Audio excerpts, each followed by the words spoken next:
Hey there. Some of the worst parts of being an entrepreneur are the reasons what I think makes the entrepreneurs kind of strong and thick skinned as things go along. When you do your startup journey, things may seem very short sighted and short focused because your focus is on the next thing or the next step to reaching the goal. It very easily so happens that you forget where you came from, that you forget all the steps you climbed to reach to that position. And hence, it gives or it brings about rather a sense of imposter syndrome, a sense that everything that you have achieved so far is pure luck and that anyone could have done it, and that this luck will sooner or later run out, and that fear will constantly drive anybody crazy.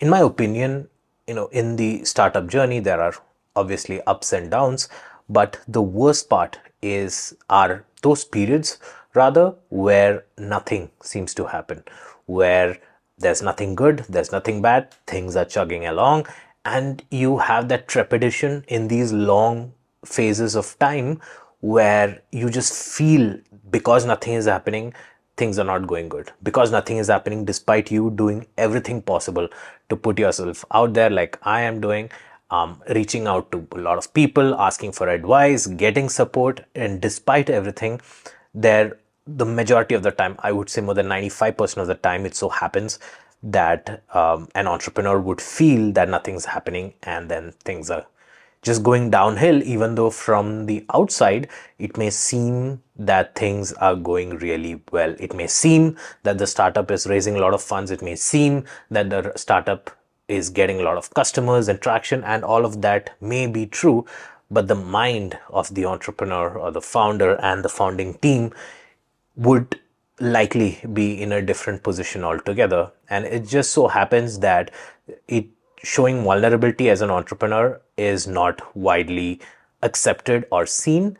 No entrepreneur would come to an investor or in a public forum and say that I think my idea is stupid. I have no idea how I got here and I don't know what to do next. They would never ever say that, especially to themselves. They would to themselves say things like, I know exactly what I'm doing or I will figure it out. And I think that dichotomy of not knowing as a reality and then working towards distorting that reality into trying to make sure that things happen and adjust to things as they keep changing on the back end is the real challenge, I believe. As startup founders move towards their goal, there's little doubt that things keep changing on the back end.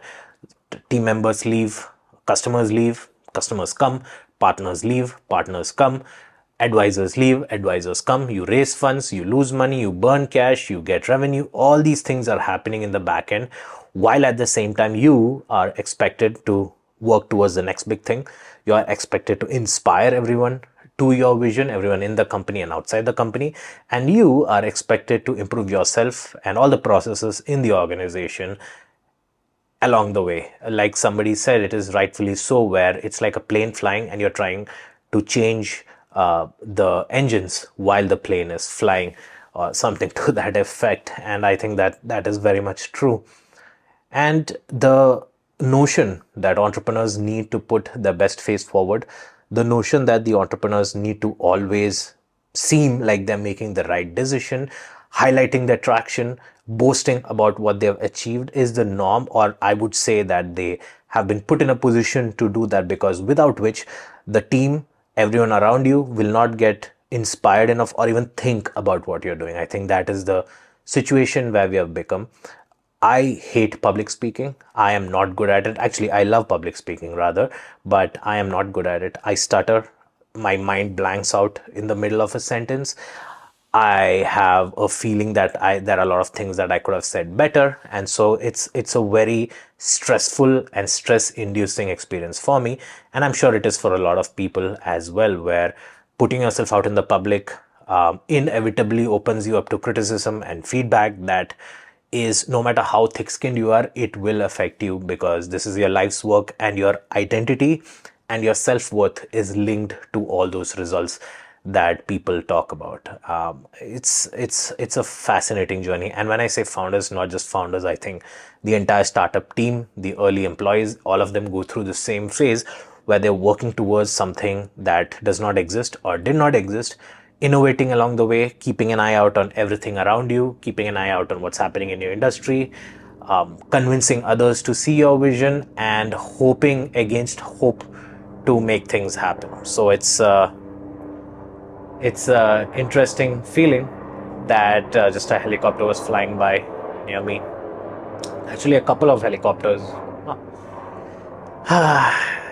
Like I said, if I was a startup driving that helicopter, it would be like me changing the blades of the wings while flying. And it's true that this feeling is kind of lingering, and that's how it exists. But as they say, we signed up for this. Nobody forced us. We did it because we were passionate about what we were doing and the mission that we have. And we were able to gather the attention of a few other people to join us along for the journey. And I think, as things change every day, as things change every month, every so often, I would be surprised if I say the same things next year at this time, because things would be in a very different position, and that's just the nature of how startups are. But regardless of all that, I am very grateful for all the support that I've received from the people who have trusted me, who have put their faith in me, and I will be giving it my 110%. As you know, speaking to you in this format is one of the ways that I promised, where I would be improving myself 1% every single day, in the hopes that the work that I'm putting in and pushing myself to be a better version of myself would help the whole organization and would repay a lot of the trust that have been placed on me.